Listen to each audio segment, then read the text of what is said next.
কুল ইয়াতাওয়াফাকুম মালাকুল মাউতিল্লাযী ওয়াক্কিলা বিকুম সুম্মা ইলা রাব্বিকুম তুরজাউন। আমি আজরাইলের জীবনী পড়তে গিয়ে পেয়েছিলাম যে কেমন কঠোরতে। এই পৃথিবীতে যখন আদম নবীকে আল্লাহ বানাবেন তো মাটি নিতে পাঠিয়েছিলেন ফেরেশতাদের। যারে যারে পাঠিয়েছে একটা ফেরেশতাও মাটির কন্দন দেখে পারে নাই। শেষ পর্যন্ত আজরাইল এসে থাবা লাগিয়েছিল, খামসা দিয়েছিল মাটিতে, ও কন্দন করেছিল। আজরাইল বলেছে, দেখেন আপনার কন্দনে আমার মন গলবে না, কারণ আমি আমার মালিকের নির্দেশ পালন করছি। অথচ এর আগে 3 ফেরেশতা কিন্তু এসেছিল, জিবরাইল, মিকাইল, ইসরাফিল। কন্দন দেখে তারা ভুলে গেছে, পারে নাই। হযরতে আজরাইল যখন এক খামসা দিয়েছেন, তাফসিরে পড়েছি তার এই এক খামসার ভেতরে মাটি ছিল 40 মণ। ওইটা দিয়ে আমাদের আদম নবীকে আল্লাহ বানিয়েছিলেন, আদি পিতাকে। 60 হাত লম্বা, 36 হাত মোটা। আমার মনে হয় এরকম মানুষ যদি এখানে আসে আমরা অনেক অজ্ঞান হয়ে যাব। আপনি চিন্তা করতে পারেন, 60 হাত লম্বা, এদিকে মোটা হচ্ছে 36 হাত। এইরকম কঠিন এবং কঠোর হৃদয়ের একজন ফেরেশতা। তিনি বলেন, আমি জীবনে 2 দিন কন্দন করেছিলাম মানুষের জান কবজ করতে গিয়ে, তাছাড়া আমার কোনো দিন চোখে পানি আসে নাই। একদিনে আজরাইল এই সাদ্দাত যেদিন জন্ম নেয় ওই দিন, আর এই আর একদিন যেদিন ও মারা যায় ওই দিন। ও জন্ম হয়েছিল নদীর ভেতরে, সাগরে জাহাজ ডুবে গেলে ওর মা একটা কাঠের উপরে, তক্তার উপরে ভাসছিল। ওই সময় ওর জন্ম হয়। কাঠটা বুকের উপরে রেখে দিয়ে সন্তানটা কাঁধের উপরে রেখে এভাবে কষ্ট করে করে চলছিল। হঠাৎ আল্লাহ বললেন, আজরাইল এই মহিলার জান কবজ করে নিয়ে আস। আজরাইল এসেছিল, দৃশ্য দেখে বলছে, আল্লাহ এ অথই সাগরে এই ছেলেটা তোমারে যা বলেছি কাজ করে আসো, কিছু দেখা লাগবে না। ও কিন্তু জান কবজ করার পরে মেয়েটা পানির নিচে তলিয়ে গেছে, আর এই বাচ্চাটা সাগরে ভাসছিল এই কাঠের ওপরে। ভাসতে ভাসতে এক কিনারায় পৌঁছিয়ে দিয়েছে ঢেউ তাকে। বাঘে নিয়ে তারে মানুষ করে বাঘের দুধ খেয়ে লোকটা বড় হয়েছে। বলেন তো কোথা থেকে কোথায় নিয়ে এসেছে আল্লাহ তাকে। এই লোকটা যেদিন হুদ নবীর কাছে নিজের পরিচয় দিয়ে যে জান্নাত জাহান্নামের কথা তুমি শোনালে, তোমার ওই জান্নাত আমার লাগবে না, আমি নিজে জান্নাত বানাবো। 20 বছর সময় নিয়ে 22,000 শ্রমিক কাজে লাগিয়ে ওর আয়ত্তে, ওর রাজ্যে যত সোনা রূপা ছিল সবগুলোকে একত্রিত করে ইট বানিয়েছে সোনা রূপা এগুলো দিয়ে দিয়ে। জান্নাতের ভেতরে ছোট ছোট খোপড়ি ঘর বানিয়েছে। হোর আর গেলমানের নাম শুনেছিল। এই জন্য এলাকায় যারা যুবক যুবতী আছে 16 থেকে 30 বছর এই বয়সের উঠতি বয়সের যুবক যুবতীদেরকে নিয়ে ওই ঘরের ভেতরে ও বলেছে এটা হোর আর গেলমান। জান্নাত আজকে উদ্বোধন করবে। আমি ঘটনা বলার জন্য এখানে একটা শিক্ষা আছে, ভালো করে শুনবেন, কারণ আমাদের জন্য সামনে এটা হাসতে পারে। জান্নাতে যখন মেন গেটে যাবে আজকে উদ্বোধন করার জন্যে, একটা পিপিলিকা যাবার মতো কোনো রাস্তা নেই, এত কড়া পাহারা চলছে। হঠাৎ করে দেখে জান্নাতের মেন গেটে একজন ফকির বেশে লোক বসা। তো দেখেই রেগে গেছে, এখানে ঢুকলে কি করে। ফকির বেশে লোকটা বলছে, বাদশাহ একটু মাথা নিচ করেন ঘোড়ার পিঠ থেকে, আমি একটা কথা আপনাকে শোনাবো। বলে এখন না, পরে তোমার কথা শোনা যাবে, আমি আগে জান্নাত উদ্বোধন করে নেই। হযরতে আজরাইল ছিল ফেরেশতা। উনি ডাক দিয়ে বলছে, দেখেন আমি একবার যার কাছে আসি জীবনে ডবল আমার আর আশা লাগে না। আমি ফকির বেশে এসেছি, মনে হচ্ছে ফকির, আমি কিন্তু দুনিয়ার সাধারণ ফকির না, আমি আজরাইল। এই জানটা কবজ করবে। আল্লাহ রাব্বুল আলামিন নির্দেশ দিয়েছেন, ইযা জাজালুহুম লা ইয়াস্তাখিরুনা সাআতাও ওয়ালা ইয়াস্তাকদিমুন। যখন যার কাছে আজল চলে আসে মানে মরণ, ওকে আমি 1 সেকেন্ড আগেও দেই না পরেও দেই না, নির্ধারিত সময় তুলে নেই। এই লোকটা জোর করে বলেছিল, ফেরেশতা একটু সময় দাও, আমি শুধু বানানো জান্নাতে এক নজর দেখেই চলে আসবো, তখন আমার জান নিয়ে নিও, আমার কোনো আফসোস নেই।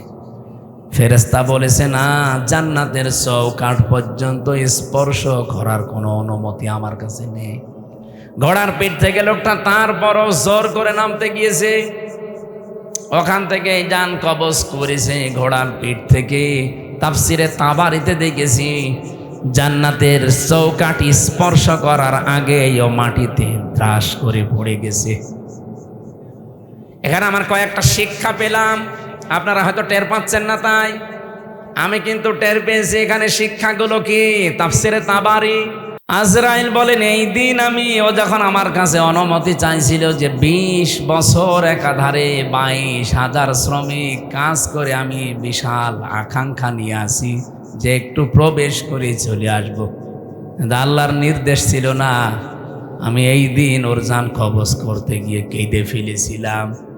তাহলে আজরাইল কেঁদেছে একটা লোকের জন্য জীবনে 2 বার, একবার ওর মায়ের জান কবজ করার সময়, একবার ওর জান। মুফাসসির বলেন, কেন আল্লাহ তাকে চৌকাঠ পর্যন্ত স্পর্শ করতে দেয় না জানো? যখন হুদ নবীর কাছ থেকে জান্নাতের বর্ণনাগুলো শুনে শুনে জান্নাত বানাচ্ছিল, নবীকে বলছে, কিভাবে আল্লাহ জান্নাত বানিয়েছে তোমার তো ওই সহিফার ভেতরে আছে, ওই সহিফা থেকে বলো দেখি। আমাদের নবীকে আল্লাহ বড় কিতাব দিয়েছিলেন, অন্যান্য নবীদেরকে আল্লাহ ছোট ছোট কিতাব দিয়েছিলেন, ওইটার নাম কি? সহিফা। ওখানে জান্নাত জাহান্নামের বর্ণনা ছিল, কিছু উপদেশ ছিল। ওখান থেকে বর্ণনা শুনে শুনে যে জান্নাত এইভাবে এইভাবে আল্লাহ বানাবে, ও ঠিক ওই কায়দায় বানিয়েছে। যেহেতু স্বর্ণ রাখবে, রূপা লাগবে, স্বর্ণ এত পাওয়া যাবে কোথায়? যেখানে যা পাওয়া যায় নিয়ে আয়। ওই দেশে একটা বিধবা মেয়ে লোক, মা বাবা নেই, কিছুদিন আগে বিয়ে হয়ে স্বামীটা গেছে মারা। ওর পাইক পেয়াদা যারা আছে ওরা সেই মেয়েটাকে বলছে, ওইটা দিয়ে দাও, বাদশার স্বপ্ন পূরণে জান্নাতে কাজে লাগবে। মেয়েটা ওই দিন মাথায় গড়াগড়ি দিয়ে, মাটিতে গড়াগড়ি দিয়ে বলেছিল, এটা নেবেন না, এটা আমার জীবনের শেষ সম্বল, আমার মা বাবা নেই, আমার স্বামীটাও নেই। জোর করে বাদশার এই স্বপ্ন পূরণের জন্য নিয়েছে।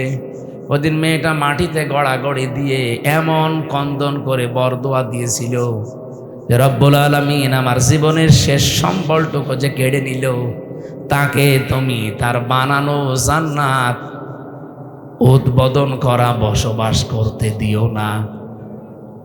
আমি হাদিসে পড়েছি, ইত্তাকি দাওয়াতাল মাজলুম ফাইন্নাহা লাইসা বাইনাহু ওয়া বাইনাল্লাহি হিজাব। মুসলিম শরীফের হাদিস।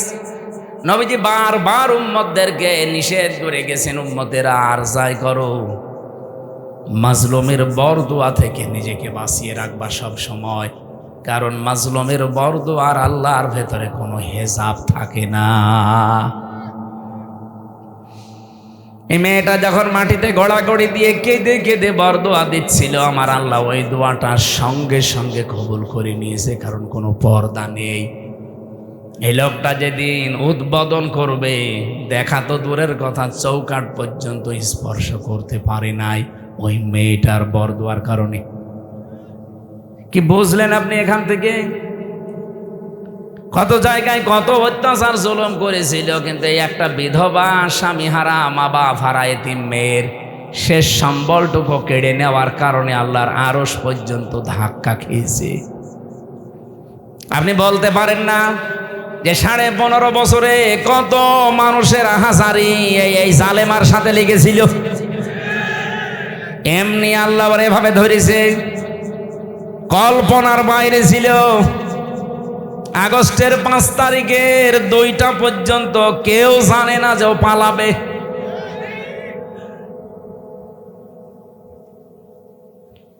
আমার মনে হয় এই বিধবা মেয়ে লোকটার মতো, এই এতিম মেয়েটার মতো হাজার হাজার মায়ের, স্বামীর, বোনের, এতিম সন্তানের আর্তনাদ, বরদোয়া, চোখের পানি এই জালেমা মহিলার ক্ষমতার সাথে লেগেছিল। সুম্মা নুনাজ্জিল্লাযীনা তাকাও ওয়া নাযারু যালিমিনা ফিহা জিসিয়া। আল্লাহ পাক বলেন জাহান্নামে আমি আল্লাহ যারা তাকওয়াবান তাদেরকে পুলসিরাতের উপর থেকে বাঁচিয়ে দেব, আর যে মানুষগুলো পাপিষ্ঠ গুনাহগার ওয়াইম মিনকুম ইল্লা ওয়ারিদুহা কানা আলা রাব্বিকা হাতমাম মাকদিয়া। জাহান্নামের উপর দিয়ে পুলসিরাত তৈরি করা, মানুষ যখন মিজানের এই পাল্লা যেটা বলা হয়, এখান থেকে আপনার আমলটা আল্লাহ মাপবেন গুরুত্বের ভিত্তিতে। মাপ দেওয়ার পরে যখন বলবে পার হয়ে চলে যা, জান্নাতে যাবার আগেই এই পুলসিরাত 30,000 বছরের মতো একটা রাস্তা। তাও পদ্মা সেতুর মতো, যমুনা সেতুর মতো এত বড় বিশাল এলাকা না, চুলের মতো চিকন করে আল্লাহ বানিয়েছেন। আবার ধার হীরার মতো। পাপিষ্ঠ মানুষগুলো কেটে কেটে পড়ে যাবে, আর যারা মমিন তাদের জন্য এটা হক, তাদের অধিকার আমার আল্লাহর উপরে, এইটা যে আল্লাহ তাদের বাঁচিয়ে দেবে। এই জন্য তাকওয়া শব্দের পরে আপনি দেখবেন সুম্মা নুনাজ্জিল্লাযীনা তাকাও ওয়া নাযারুজ যালিমিনা ফিহা জিসিয়া। কোরআনে কারিমে আল্লাহ আয়াত দিয়ে জানাতে চাই, মুমিন যারা এই মানুষগুলোকে সাহায্য করা আমি আল্লাহর জন্য যেমন হক, আমার মুমিন বান্দাদেরও আমি আল্লাহর প্রতি একটা হক আছে। হাক্কান আলাইনা নুনজিল মুমিনিন। হাক্কান দিয়েছেন আল্লাহ, এখানে আলেম আছে কিনা জানি না, আপনি শব্দটা কিন্তু এখানে পুরোপুরি মাসদার আল্লাহ দিয়ে দিয়েছেন। হাক্কান আলাইনা, আমি আল্লাহর উপরে হক, এমনকি মুমিন বান্দাদেরও আমি আল্লাহর উপরে হক। শব্দ দুইটা বললাম না? আল্লাহ বলেন আমার উপরে হক হয়ে যায়, এবং মুমিন বান্দাদেরও আমি আল্লাহর উপরে হক। আমার উপরে যেমন হক সত্য, আমি আল্লাহর অধিকার যেমন আমার মুমিন বান্দাদেরকে আমি বাঁচাবো, আমার মুমিন বান্দাদের অধিকার আমার উপরে যে আমি আল্লাহ তাদের বাঁচাবো। হযরত ইব্রাহিম নবীকে আল্লাহ যখন সাহায্য করার জন্য ফেরেশতা পাঠিয়েছিলেন, ওই সময় তিনি আল্লাহর প্রতি এমন ঈমান দেখিয়েছেন, আল্লাহ পাক বলেন ইব্রাহিম আলাইহিস সালামের জন্য আমি আল্লাহ আগুনকে কুলনা ইয়া নাহারু কুনি বারদাও ওয়া সালামান আলা ইব্রাহিম। কুলনা আমি নিজে বলেছি, এখানে অন্য কাউকে আমি বলতে বলিনি। ইব্রাহিমের ঈমান দেখার পরে আমি আল্লাহ এত বেশি খুশি হয়েছি যে ফেরেশতা জিবরাইলের সাহায্য সে নিতে রাজি না, মিকাইলের সাহায্য নিতে রাজি না। আমি আল্লাহ এত বেশি পছন্দ করলাম তার এই কথাটাকে, শেষ পর্যন্ত বলেছি ঠিক আছে বল না, আমি নিজে এখানে কর্তা হয়ে গেছি, আমি নিজে কাজ করছি, নিজে আমি ফাইল। ইয়া নারু, হে আগুন, কোনি হয়ে যাও বারদান, ঠান্ডা। আল্লাহ বারদান দেওয়ার পরে সালামান শব্দ মাঝখানে যদি না দিয়ে একবারে দিতেন আলা ইব্রাহিম, আমার ইব্রাহিমের প্রতি ঠান্ডা হয়ে যা। আল্লাহর হুকুম পাওয়ার সঙ্গে সঙ্গে আগুন এত বেশি ঠান্ডা হয়ে যেত, তখন আবার লেপ তোষক লাগতো গরম করার জন্য। আল্লাহ সালামান দিয়ে তামাম দুনিয়ার মানুষকে বোঝাতে চেয়েছেন, পৃথিবীতে আজও যদি ইব্রাহিম নবীর মতো ঈমান কোন জায়গায় আমি আল্লাহ দেখি, ওদের আগুনগুলো যেমন আমি সালামান বানাবো, ওদের বৃষ্টি ঠান্ডা যে প্রচন্ড বরফগুলো আমি আল্লাহ সালামান বানাবো। সালামান দিয়ে তাফসিরে ফি জিলালিল কোরআনে সাইয়্যিদ কুতুব লিখেছেন, এই শব্দটা যদি আল্লাহ না দিতেন ইব্রাহিম নবী কিন্তু আগুনের ভেতরে 40 দিন থাকতে পারতেন না। এত বেশি ঠান্ডা হয়ে যেত যে থাকার অযোগ্য হয়ে যেত জায়গাটা, উনি আবার বরফ হয়ে যেতেন। আল্লাহ বলেন যদি সালাম আর না দিতাম আগুনটা একটু গরম থাকতো, তখন আবার ফ্যান দেওয়া লাগতো জিবরাইল মিকাইলকে দিয়ে, যে ফ্যান নিয়ে যাও অথবা এসি সেট করো, পাখা নিয়ে যাও। না, এমন শব্দ আমি চয়ন করে লাগিয়ে দিয়েছি, সালামান মানে শান্তি, একেবারে গরমও না ঠান্ডাও না। এই জায়গাটা অন্তত আমি আল্লাহর নির্দেশ যতদিনের পরে না আসে ততদিন এটা নাতি সাতৃষ্ণ হয়ে যাও। এয়ার কন্ডিশন যেটা বলা হয়, নয় ঠান্ডা নয় গরম, এরকম একটা পরিবেশ তৈরি হও। আগুন হুকুম মেনে তাই হয়েছিল 40 দিন। পরবর্তীতে হযরত ইব্রাহিমের নাতনি যারা, তারা জিজ্ঞাসা করতো, দাদা দুনিয়ার জীবনে আপনি সবচাইতে শান্তি পেয়েছেন কত? উনি বলেছিলেন, এই পৃথিবীতে যতদিন আমি হায়াত পেয়েছি সবচাইতে বেশি শান্তি সুখে আরামে ছিলাম ওই 40 দিন যখন আগুনে ছিলাম। তার মানে আগুনের ভেতরেও শান্তি দিতে পারে কে? সব কিছুর উপরে যেন ওনার ক্ষমতা চলছে। এবার একটা পরিচিত আয়াত শোনাচ্ছে, ইন্নামাস সাবিলু আলাল্লাযীনা ইয়াযলিমুনান নাস ওয়া ইয়াবগুনা ফিল আরদি বিগাইরিল হক। এটা সূরা শুরার 42 নম্বর আয়াতে আছে, 25 নম্বর পারার 6 নম্বর পৃষ্ঠার 13 নম্বর লাইনে পাবেন। আল্লাহ পাক বলেন, আমি আল্লাহ নিজে মামলা দেব, কেস দেব, অভিযোগ দায়ের করব তাদের বিরুদ্ধে, দুনিয়ায় যারা মানুষ হয়ে মানুষের ওপরে জুলুম করে, অত্যাচার করে। নাটোরবাসী একটু খেয়াল করেন আল্লাহর বক্তব্যের দিকে। আল্লাহ কিন্তু ইয়াজলিমুনাল মুসলিমুনা দেননি, যে যারা মুসলমানদের ওপর অত্যাচার করে তারা আমি আল্লাহর টার্গেট, তাদের বিরুদ্ধে মামলা না। ইয়াজলিমুনা নাস, ইয়াজলিমুনা এটা মুজারে, বর্তমান ভবিষ্যৎ, প্রেজেন্ট ফিউচার। নাস মানে মানুষ, নাসের আগে আল্লাহ আলিফ লাম দিয়েছেন। আল্লাহ পাক জানাতে চেয়েছেন এই পৃথিবীতে একটা মানুষের উপরও যদি কেউ জুলুম করে, অত্যাচার করে, তার অধিকার নষ্ট করে, আমি আল্লাহ নিজে তার বিরুদ্ধে মামলা দায়ের করব। পুলিশ এসেছে, আপনি যদি আজকে পুলিশের কাজে বাধা দেন, কালকে মামলা হবে, পুলিশ বাদী কেস হবে। কি কথা বলছেন এখানে? আপনি জিজ্ঞাসা করেন ওনাদের কাজে বাধা দেবেন, কালকে আপনি মামলার আসামি হয়ে যাবেন, পুলিশ বাদী মামলা হবে।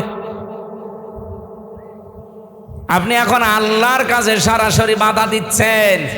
তার মানে এই দুনিয়াতে যেই মানুষগুলো মানুষ হয়ে মানুষের ওপরে জুলুম করে, তাদের অধিকার নষ্ট করে, তাদের বেঁচে থাকা কেড়ে নেয়, তারা কিন্তু আর সাধারণ নেই, তারা আল্লাহর মামলার আসামি। দুনিয়াতে পুলিশ বাদী কেস হলে পুলিশই বিচার করতে পারে না, বিচারক আলাদা আছে। কথা বলছে না কেন? নাকি ওনারা কেস দিলে ওনারা বিচার করবে? না, জীবনও না। আলাদা আছে, ম্যাজিস্ট্রেট আছে, জজ আছে, বিচারপতি আছে, সেখানে আস্তে আস্তে উঠবে। যদি নাটোরের ম্যাজিস্ট্রেট কোর্টে যায়, এখান থেকে যাবে জজ কোর্টে। এই নাটোর জেলা যদি না হয়, এখান থেকে চলে যাবে হয়তো বিভাগীয় শহরে রাজশাহী। সেখান থেকে যদি না হয়, এখান থেকে চলে যাবে একেবারে রাজধানী ঢাকা হাইকোর্টে। হাইকোর্ট থেকে যদি না হয়, চলে যাবে সুপ্রিম কোর্টে, ওখানে আবার বেঞ্চ আলাদা আছে। এই যে বাংলাদেশের সিস্টেমগুলো দেখলেন, যারাই মামলা দিক তারা নিজেরা বিচার করতে পারে না, আলাদা আলাদা বেঞ্চ আছে। আর আল্লাহ বলেন, আমি নিজে মামলার দায়ের করব আর নিজেই বিচার করব। আপনি কথার ওজন টের পাচ্ছেন? আল্লাহ নিজে মামলা দায়ের করবে, নিজেই বাদী, আবার নিজেই বিচারপতি। সুতরাং এই 15.5 বছরে বাংলাদেশে যারা জুলুম করেছেন, আপনি নিজে তো জানেন যে আপনি জালেম কিনা। আপনি কিন্তু আর হামজার মামলার আসামি নেই, আপনি সরাসরি আল্লাহর মামলার আসামি। আমার নিজের মামলাটাই বলছি, মামলার আয়ু থেকে শুরু করে একেবারে যিনি নির্দেশ দিয়েছেন, ওই পালিয়ে গেছে উনি। এই প্রত্যেকটা জায়গায় আমি দেখেছি এরা সব আমার উপরে অবিচার করেছে। কারণ মামলাটা যদি আমি সম্পৃক্ত থাকতাম, আল্লাহর কসম কোরআন আমার সামনে জীবনেও কোনোদিনই কথা তুলতাম না।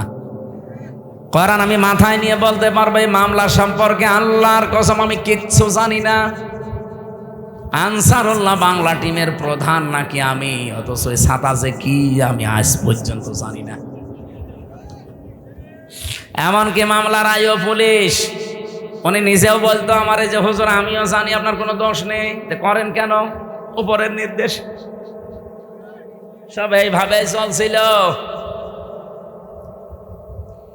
তারপরেও তো আমার মামলার আইও নিজে বিচার করতে পারে নাই। মামলার বিচারপতি আলাদা, ম্যাজিস্ট্রেট যিনি রিমান্ড দেবে তিনি আলাদা, জজ যিনি বিচার করবে তিনিও আলাদা।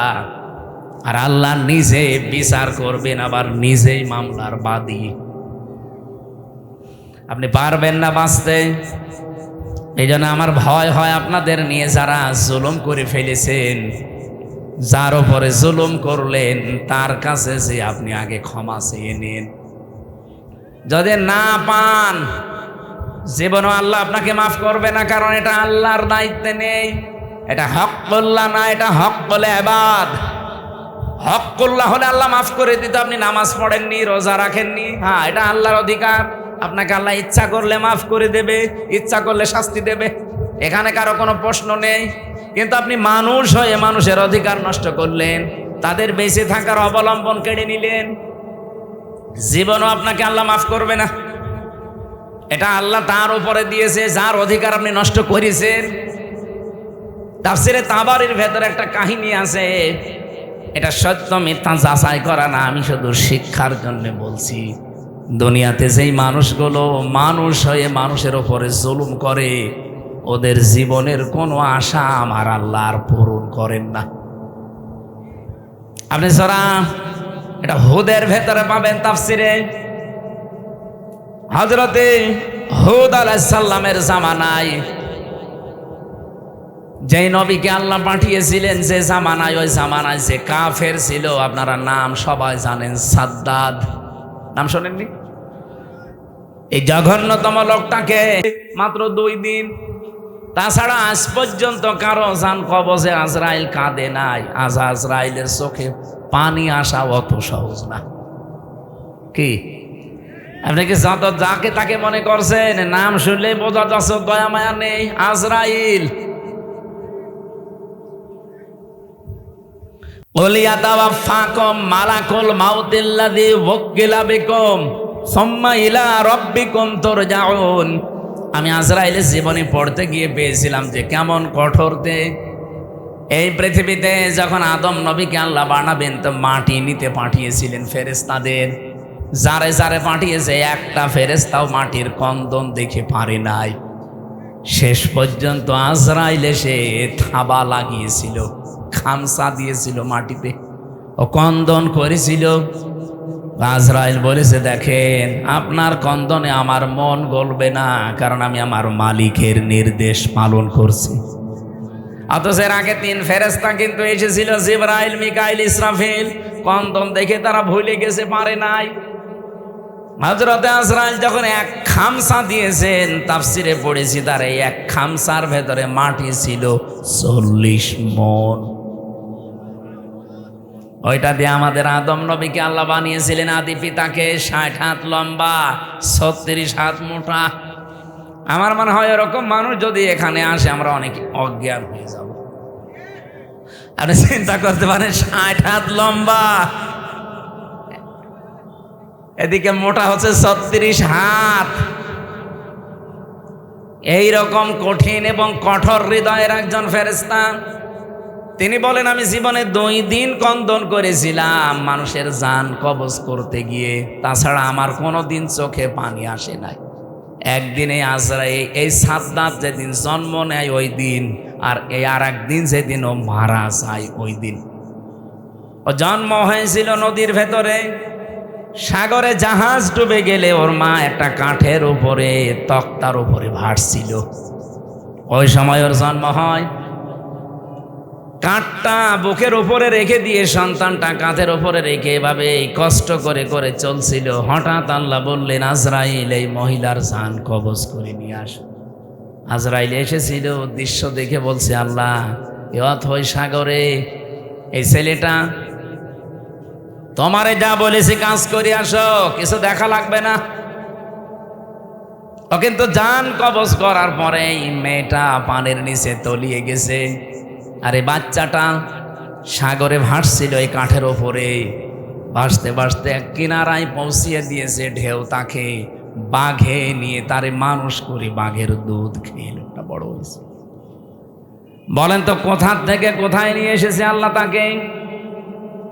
এই লোকটা যেদিন হুদ নবীর কাছে নিজের পরিচয় দিয়ে যে জান্নাত জাহান্নামের কথা তুমি শোনালে, তোমার ওই জান্নাত আমার লাগবে না, আমি নিজে জান্নাত বানাবো। 20 বছর সময় নিয়ে 22,000 শ্রমিক কাজে লাগিয়ে ওর আয়ত্তে ওর রাজ্যে যত সোনা রূপা ছিল সবগুলোকে একত্রিত করে ইট বানিয়েছে সোনা রূপা এগুলো দিয়ে দিয়ে। জান্নাতের ভেতরে ছোট ছোট খোপড়ি ঘর বানিয়েছে। হোর আর গেলমানের নাম শুনেছিল, এই জন্য এলাকায় যারা যুবক যুবতী আছে 16 থেকে 30 বছর এই বয়সের উঠতি বয়সের যুবক যুবতীদেরকে নিয়ে ওই ঘরের ভেতরে ও বলেছে এটা হোর আর গেলমান। জান্নাত আজকে উদ্বোধন করবে।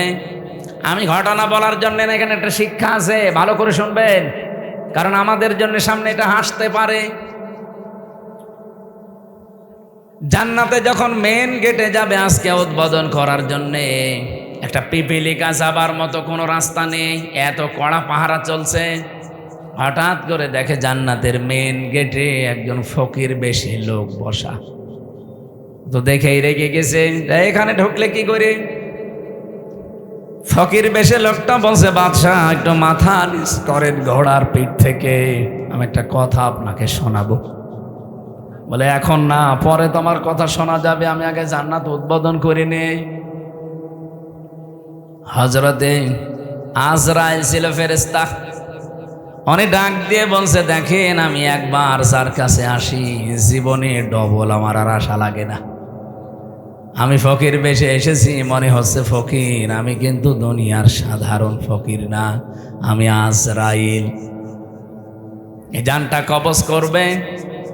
আল্লাহ রাব্বুল আলামিন নির্দেশ দিয়েছেন, ইযা জাজালুহুম লা ইয়াস্তাখিরুনা সাআতাও ওয়া লা ইস্তাকদিমুন।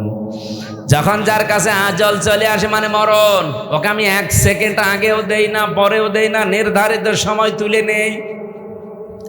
এই লোকটা জোর করে বলেছিল, ফেরেশতা একটু সময় দাও, আমি শুধু বানানো জান্নাত এক নজর দেখেই চলে আসবো, তখন আমার জান নিয়ে নিও, আমার কোনো আফসোস নেই। ফেরেশতা বলেছে, না, জান্নাতের চৌকাঠ পর্যন্ত স্পর্শ করার কোনো অনুমতি আমার কাছে নেই।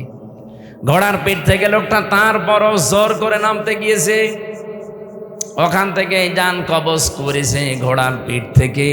তাফসিরে তাবারিতে দেখেছি জান্নাতের চৌকাঠি স্পর্শ করার আগেই ও মাটিতে ত্রাস করে পড়ে গেছে।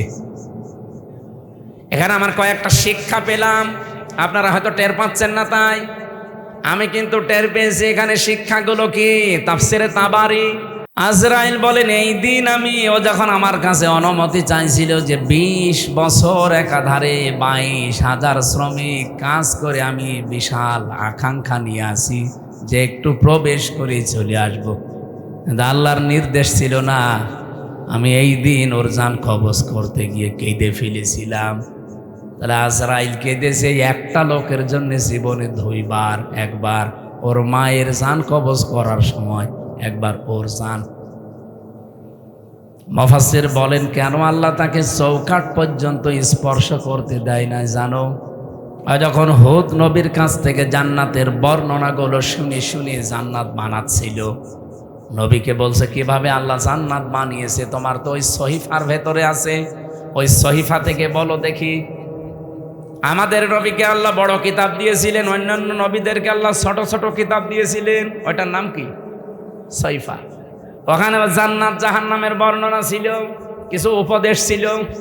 ওখান থেকে বর্ণনা শুনে শুনে যে জান্নাতে এইভাবে এইভাবে আল্লাহ বানাবে, ও ঠিক ওই কায়দায় বানিয়েছে। যেহেতু স্বর্ণ রাখবে, রূপা লাগবে, স্বর্ণ এত পাওয়া যাবে কোথায়, যেখানে যা পাওয়া যায় নিয়ে আয়।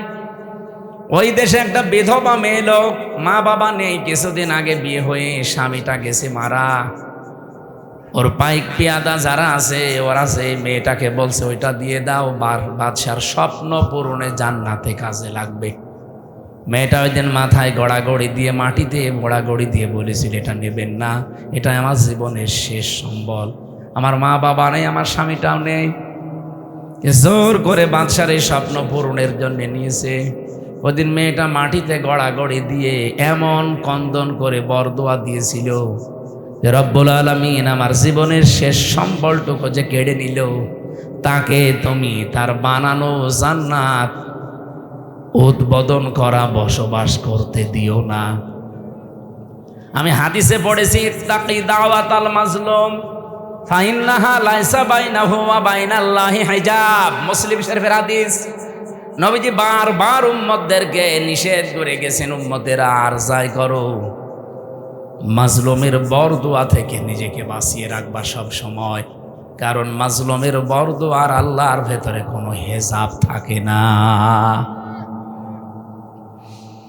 এই মেয়েটা যখন মাটিতে গড়াগড়ি দিয়ে কেঁদে কেঁদে বরদোয়া দিচ্ছিল, আমার আল্লাহ ওই দোয়াটা সঙ্গে সঙ্গে কবুল করে নিয়েছে, কারণ কোনো পর্দা নেই।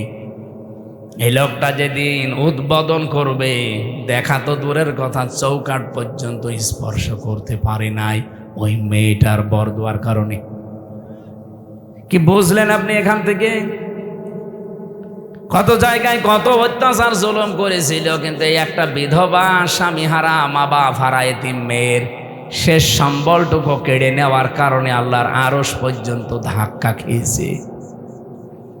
আপনি বলতে পারেন না যে 15.5 বছরে কত মানুষের হাজারি এই জালেমার সাথে লেগেছিল, এমনি আল্লাহ এভাবে ধরেছে, কল্পনার বাইরে ছিল। আগস্টের 5 তারিখের 2টা পর্যন্ত কেউ জানে না যে ও পালাবে।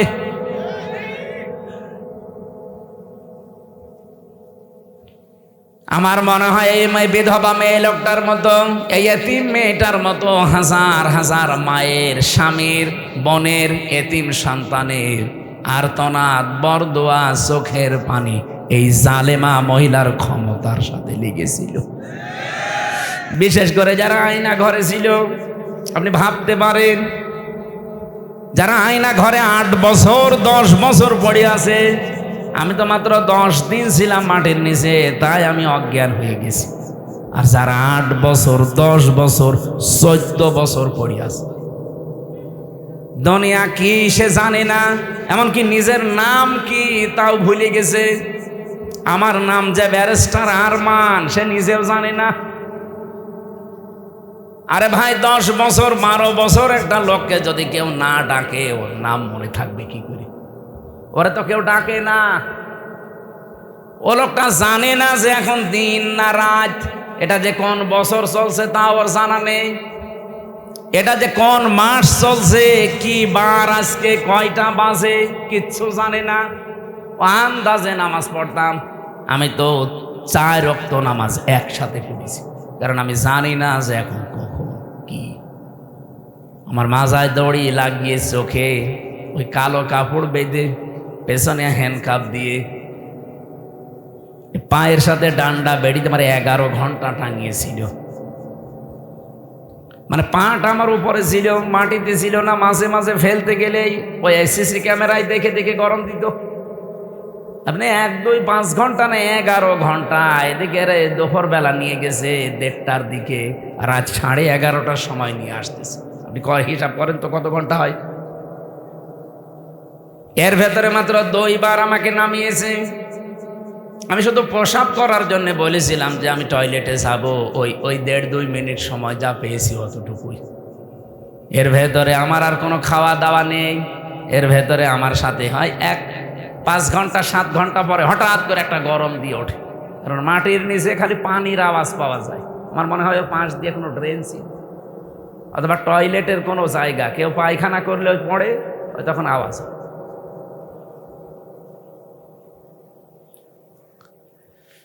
তাও তো আমি মিনিটায় ছিলাম। বিগটা কত কঠিন হতে পারে বলেন। আমি ব্যারিস্টার আরমান ভাইয়ের মুখে নিজে শুনেছি যে এদিকে 3.5 হাত, এদিকে 3.5 হাত, সামনে আবার একটা টয়লেট দেওয়া আছে। আমাদেরটাও টয়লেট ছিল, এদিকে 3.5 হাত, এদিকে 2.5 হাত, সামনে টয়লেট ছিল, কিন্তু টয়লেটের আবার নেই। এই হালকা 1-1.5 হাত মতো একটা দেওয়া আছে, দেওয়াল দেওয়া আছে। বসলে দেখা যায় না, দাঁড়ালে দেখা যায়। ওরা বসে থাকে একেবারে গেটের সামনে। বলেন আপনার টয়লেট হবে কি করে? আমি একটা যুবক মানুষ, আর এরকম একটা যুবক পুলিশ যদি বসে থাকে, এই কঠিন পরিস্থিতিগুলো যারা তৈরি করেছিল, কত মানুষের তাহাজ্জুদের চোখের কন্দন পানি ওই জালেমার চেয়ারের সাথে লেগেছিল। এমনি আল্লাহ ধরেছে। সাদ্দাতকে তার এত স্বপ্ন সাদের জান্নাত ভোগ করতে দেয়নি, স্পর্শ পর্যন্ত করতে দেয়নি, খালি একটা মেয়ে লোকের চোখের পানি বরদোয়ার কারণে। আর আপনার সাথে কত মহিলার, কত স্বামী হারা, সন্তান হারা মা বাবা, তাদের চোখের পানি মিলে আছে। আমার এখন যেটা মেজো মেয়ে, ওটা তো ছোট ছিল, ওরা আমি 7 মাস রেখে গিয়েছিলাম। এখন এসে আমার বয়স প্রায় 4.5 বছর। এ যে কত কন্দন করেছে। এমনকি এই যে পুলিশ এসে ভ্যানে করে আমাদের নিয়ে যায়, পিছন ভ্যানে আমার এই মেয়েটা এরকম ঝুলিয়েছিল। এ ছবি দেখেননি? আমার মনে হয় ছবিটা দেখে তামাম দুনিয়াকে দিয়েছে ওই দিন।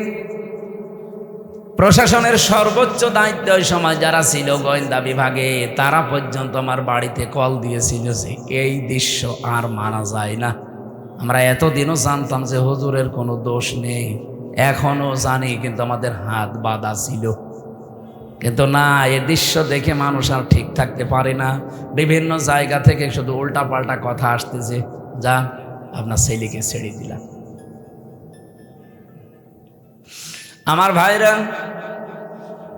আমি এখান থেকে তাফসিরের যে শিক্ষাটা দিতে চাই আমি নিজে এবং আপনাদেরকে, শুধু আপনাদের না, এটা রেকর্ড হচ্ছে, সারা পৃথিবীর মানুষ যারা আছে, জুলুম করলে কিন্তু কাঙ্ক্ষিত স্থানে পৌঁছানো যায় না।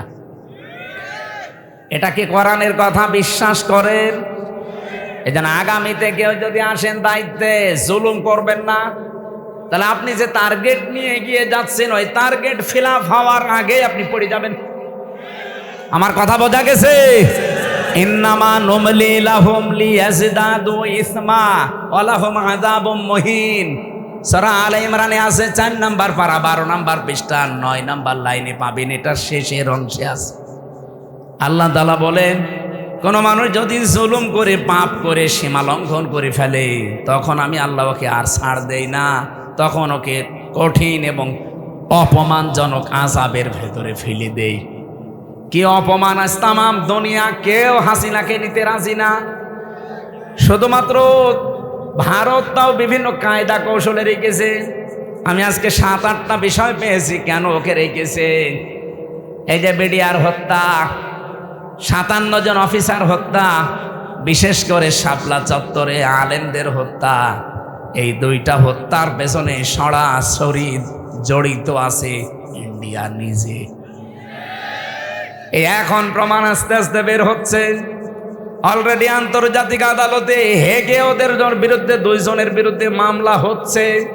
হাসিনা আর মোদি, এই 2 জনকে যদি সত্যি ওখানে নিয়ে যাবজ্জীবন জেল অথবা ফাঁসির রায় দিয়ে দেয়, শেষে ইন্ডিয়ার সাথে বিশ্বের বহু দেশের সম্পর্ক মানবাধিকার নষ্ট করার জন্য খারাপ হয়ে যাবে। আমি একটাও বানিয়ে বলছি না, সব আমার এখানে রেকর্ড আছে, আন্তর্জাতিক তথ্য সব। মাইক্রোসফট নাম শুনেছেন? 257টা দেশ নিয়ে তারা রিপোর্ট বানিয়েছে, বিশেষ করে বাংলাদেশের শাপলা চত্বরটা নিয়ে। আর ওদিকে বিডিআর হত্যা। কি সমস্যা? কি ওখান থেকে আশপাশে মোবাইল সরান না, এই ডিস্টার্ব করলে তোমার রাগ হয়েছে। মোবাইল আশপাশ থেকে সরান না কেন? ভাই, আপনি কি সমস্যা ধরতে পারছেন? হ্যাঁ, সমস্যা ধরে ঠিক করে।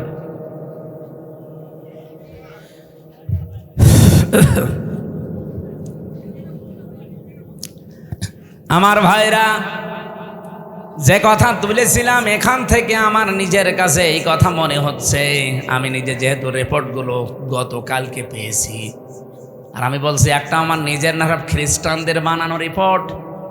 ওরা তো আমার বন্ধু না, মুসলমানদের বন্ধু খ্রিস্টানরা। ওরা যখন এগুলো দিয়েছে আগস্টের 5 তারিখের পর থেকে আজকে মে মাসের 5 তারিখ চলছে, এই একাধারে 9 মাস বারবার ইন্ডিয়া এদিকে বিএনপিকে ধরে, জামাত ইসলামকে ধরে, রাজনৈতিক যত দল আছে বড় বড় তাদেরকে বারবার, বিশেষ করে সেনাবাহিনী যারা আছে এদেশে, এদেরকে চেষ্টা করেছে যে যে কোনো কায়দায় যেন এটা বন্ধ করা যায়। এটা বন্ধ ইউনুস করেনি, এটা অলরেডি চালু হয়ে গেছে। আন্তর্জাতিক আদালতে মামলা অলরেডি হয়ে গেছে, এখন এদেরকে ডাকা আরম্ভ করবে সামনে। ইন্ডিয়া বেশ ভালোভাবে জানে, প্রমাণ সব তো আছে ইন্টারনেটে। শাপলা চত্বরে কিভাবে কি করেছেন সব প্রমাণ এখন বের করে ফেলছে। পৃথিবী এত উপরে চলে গেছে। এখন যদি সত্যিই মোদির বিরুদ্ধে এই মামলা হয়ে রায় হয়ে যায় হেগে, আন্তর্জাতিক আদালতে হেগে যদি সত্যি রায় হয়ে যায়, আপনি বিশ্বাস করেন সামনে ইন্ডিয়ার সাথে বড় বড় চুক্তি বিশ্বের যেগুলো আছে সব তারা মানব অধিকারের দোহাই দিয়ে বন্ধ করে দেবে। ওদের সাথে ব্যবসার চুক্তি বন্ধ, ওদের দেশের লোক আরো বাইরে যারা আছে ওদের সব পাঠিয়ে দেবে। সে তো ধুতি পইলে আছে, ধুতি খুলে বাকি যা আছে ওইটা বেরিয়ে যাবে। ওকে পাগল হয়েছে এমনি। এই কারণে হঠাৎ করে এখন মুসলমানদের উপর অত্যাচার আরম্ভ করেছে, যেন বিশ্বের দৃষ্টি এখন অন্যদিকে যায়। আরে বিশ্বের মানুষ আপনাদের মতো গরুর মুত খায় না, আমরা জাতে মাতাল হলেও তাহলে ঠিক আছি। এই জন্য অনেকে এখন মুখ ফিরে নিচ্ছে, কাউকে যখন রাজি করতে পারে নাই, বহুবার চেষ্টা চালিয়েছিল। আপনি দেখেননি বারবার জামাত ইসলাম বলেন, বিএনপি বলেন, রাজনৈতিক দল বলেন, ধর্মীয় যারা আছে তারা বলেন, বারবার আমরা চাচ্ছিলাম তাড়াতাড়ি নির্বাচন দিয়ে দেন, দিয়ে দিলে কি হবে, ইউনুস চলে যাবে, ওরা আবার কনভেনশন করে সব ঠিক করে ফেলবে। আর ও চাচ্ছিল যদি এভাবে অন্তত 2 বছর কেটে যায় তাহলে দেশ কন্ট্রোলের বাইরে চলে যাবে। অলরেডি এখন সামরিক একটা ঘাঁটি তৈরি হচ্ছে। আপনি দেখেছেন এই কয়েকদিনের ভেতরে মোদির মুখ শোকাতে শোকাতে এখন মনে হচ্ছে বান্দরের পেছন হয়ে গেছে। সামনে আরো কয়েকটা গেম আসতেছে। ইউনুস ভালো কি খারাপ এটা আমি জানি না, কে ওনাকে চালাচ্ছে এটা আমার দেখার দরকার নেই, কিন্তু আমরা ইন্ডিয়ার এই বলয় থেকে বের হতে চাই। কারণ এই শয়তানরা 54 বছরে উপকার করেছে, যা যদি 10 টাকার উপকার করে 90 টাকার ক্ষতি করিস। আর সবচাইতে বড় ক্ষতি হচ্ছে আল্লাহর ঘরগুলো তার ভাঙছে। এর চাইতে আর কি ক্ষতি হতে পারে মুসলমানের? আমার ঘর ভেঙে দিলে আমার এত কষ্ট লাগতো না। এই কথা বলছে না কেন? 1500 বছর আগে একবার আল্লাহর একটা ঘর ভাঙতে এসেছিল। কে? আব্রাহা। কে কি করেছে আল্লাহ দেখেছেন? কাসফিম মাকুল বানিয়ে দিয়েছে। আর এই শয়তানরা আল্লাহর একটা ঘর সে তো ভাঙতে পারে না, শুধু ভাঙার জন্য এসেছিল। আরে অলরেডি ভেঙ্গে ভেঙ্গে সব মাটির সাথে গড়িয়ে ওই জায়গায় এখন মন্দির উদ্বোধন করছে আর মিথ্যা ধোয়া তুলছে। দিনের পর দিন যায় আর ধোয়া তোলে যে এখানে 500 বছর আগে নাকি মন্দির ছিল।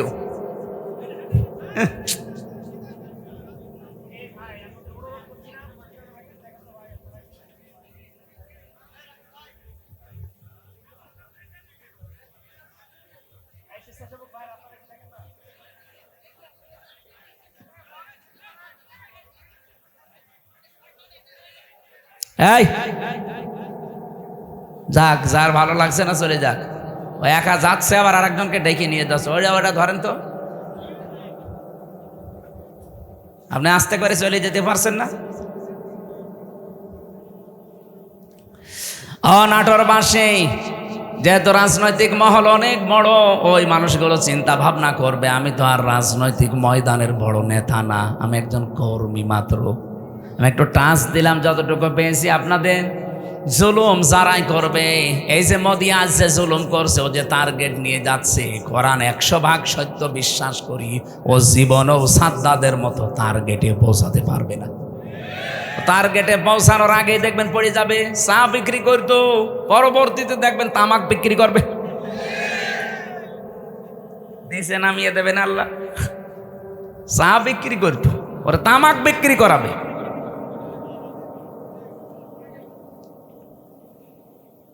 অলরেডি দাঙ্গা বাঁধিয়ে দিয়েছে ভারতে। গত পরশু দিনও দেখলাম 2 জন মুসলমান দাড়িওয়ালা ধরে সরাসরি জবাই করছে। এখন ওর হাতে আর দুনিয়ার কিচ্ছু নেই, শুধু এইটাই আছে পুঁজি যে মুসলমানদের বিরুদ্ধে হিন্দুদের উস্কিয়ে দিয়ে এদের দাঙ্গা তৈরি করে একটা ফায়দা লড়বে, ঘোলা পানিতে মাছ শিকার। এই জন্য গোবিন্দ পরামানিক কিন্তু বুঝে ফেলেছে, বাংলাদেশের পুরা বাংলাদেশ মিলে হিন্দু মহাজোট আছে, তার মহাসচিব গোবিন্দ চন্দ্র পরামানিক গত পরশু দিনও জানিয়েছে না যে তামাম পৃথিবীর হিন্দু ভাইরা, হিন্দু বোনেরা সবাই এই মাতাল মোদিকে থামান। একটা মাতাল এই শয়তানের মনোবাসনা পূর্ণ করতে গিয়ে যা আরম্ভ করেছে, এ পৃথিবী কয়েকদিন পরে বসবাসের অযোগ্য হয়ে যাবে, কারণ ঘরে ঘরে তখন মারামারি শুরু হবে। এই জন্য লোকটাকে থামাতে বলছে। আমরাও চাই হিন্দু ভাইরা যারা আছেন, অন্যান্য খ্রিস্টান ধর্মের যারা আছেন, খ্রিস্টান ভাইদের কি বিবেক বুদ্ধি সব কি লোপ পেয়েছে? আপনাদের মেয়েকে, আপনাদের বোনকে এই ইন্ডিয়ার বুকে ওরা উলঙ্গ করে রাস্তায় হাঁটিয়েছে 17 সালে। এই কথা বলছেন না কেন? আমাকে বানিয়ে বলছি। আপনাদের মাকে, বোনকে, মেয়েকে যারা উলঙ্গ করে রাস্তায় হাঁটাতে পারে, তাও রাজপথে, আপনাদের কি বিবেকে কুকুরে প্রসব করেছে? বিবেকটা জাগ্রত হচ্ছে না? অন্তত উগ্রপন্থী, সন্ত্রাসী, জঙ্গি এই যে যারা আছে, এদেরকে থামানো দরকার এখনই, নাই তো এ বাতাস বাংলাদেশে আসলো বলে তখন আমরা নিজেরা কামড়া কামড়ি করে মরা লাগবে। ওরা এমনি বারবার এই হাওয়া দিয়েছিল, কিন্তু বাংলাদেশের মানুষ যাই হোক কোনো হাওয়াতে ফলে নাই। ফুটবলকে একবার একজন জিজ্ঞাসা করছে যে এত লাথি খাও কেন? বলছে ভাই আমি মানুষের পামে ফুলি, লোকে আমারে হাওয়া দিয়ে ফোলায়, এই জন্য লাথি দেয়। আমি তো নিজে ফুলতে পারি না, আমি যদি নিজে ফুলতে পারতাম তাহলে আমাকে কেউ হাওয়া দিত না, আর আমাকে লাথি দিতেও পারতো না। মানুষ যেহেতু আমারে পাম দেয়, হাওয়া দেয়, আমি ফুলে উঠি, আবার লাথিও দেয়। তো অন্তত আমরা আর কোনো কারোর পামে হাওয়ায় ফুলতে রাজি না। সে আমেরিকা বলেন, ইন্ডিয়া বলেন, চীন বলেন, রাশিয়া বলেন, কারো হাওয়া পেয়ে ফুলতে পারবে? আমরা ফুলতে চাই আমাদের নিজেদের হাওয়ায়। এই কথা বলে না কেন? আমার কথার অর্থ বোঝেননি? আমরা ফুলতে চাই কার হাওয়ায়? হঠাৎ করে 54 বছর পরে নারী কমিশন যতগুলো রিপোর্ট দিয়েছে, একটাও কোরআনের সাথে মিলছে কেন? এই মহিলাগুলো আগে 54 বছর ছিল না? ছিল। হঠাৎ এটা করছে কেন? এদের পেছনে রাঘব বোয়াল আছে, কারা আছে এখন টের পাওয়া যাচ্ছে। 13 জন মানুষকে, 10 জন মানুষকে নিয়ে আপনি কমিশন বানালেন। এই 10 জন মানুষের ভেতরে সেই মহিলাগুলোর চেহারা দেখলাম, সব টিপ পরা। কি কথা বলছেন না কেন? এইগুলো এই 15.5 বছর এই জালেমা মহিলাকে টিকিয়ে রাখার জন্য বিভিন্ন কথা বিভিন্ন সময় বলতো। এই দেশে কি শুধু ওই 10 জন আর মহিলা নেই দেশে?